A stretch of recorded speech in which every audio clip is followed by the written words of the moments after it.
সপ্তাহের লাস্ট দিনটা ঘুম থেকে উঠতে একটু দেরি হয়ে যায়। সোম থেকে শুক্র এক রুটিনে চলে, তারপর শনিবারটা ওই মোটামুটি একটা জায়গায়। রোববারটা ছুটির দিন বলে মনে হয় যেন একটু দেরি করেই উঠি, খুব আলস্যি লাগে। হ্যালো এভরিওয়ান, আমি শর্মিলা। আমার পেজে তোমাদের সকলকে জানাই স্বাগত। তোমরা সবাই কেমন আছো অবশ্যই কিন্তু কমেন্ট করে জানিও। আজকে সকালে উঠেই মনটা খুব ভালো লাগছিল। প্রাকৃতিক পরিবেশটা একটা অন্য রকম, কালো অন্ধকার করা মেঘ, তারপরেই বৃষ্টি। এই বৃষ্টি দেখে মনটা যেন খুবই একটা অদ্ভুত পুরনো একটা স্মৃতি মনে পড়ে যায়। তো এইরকমভাবে বৃষ্টি চলতে থাকে, আমিও আমার সমস্ত কাজগুলো আস্তে আস্তে কমপ্লিট করে নিই।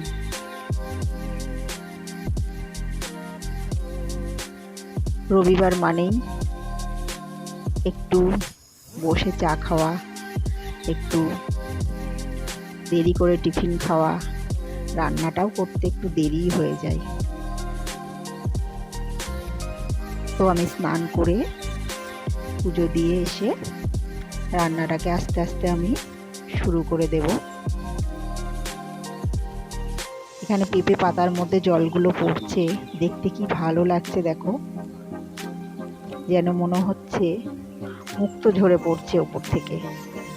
তো চলে এলাম এবার রান্নায়। বড় বড় করে আলু কেটে নিয়েছি, আর আজকে চিকেনটাকে ম্যারিনেট করে আগে একটু রেখে দিয়েছিলাম। এবার এদিকে কড়াইতে তেল গরম করে পেঁয়াজ কুচিটা দিয়ে পেঁয়াজটাকে একটু ভাজা করে নেব। আলুটাকে আগে ভেজে একটু আমি তুলে রাখবো। বড় বড় করে একটু আলু দিয়েছি, যেহেতু আজকে চিকেনটাই রান্না করব, আর ডাল সবজি সবই আছে। তো বাড়ির ছেলেরা তো আর চিকেন হলে অন্য কিছু খেতে চায় না, সেই জন্য আর আজকে কিছু করব না। এখানে আলুগুলোকে আমি লাল লাল করে ভেজে নিচ্ছি। আলু ভাজাগুলো তুলে নিয়ে তারপরে আমি পেঁয়াজটাকে ভেজে নেব। আর আজকে চিকেনে একটু আদা রসুন আর লঙ্কা বাটা দিয়েছি, আর এমনি কোনো মশলা দিইনি।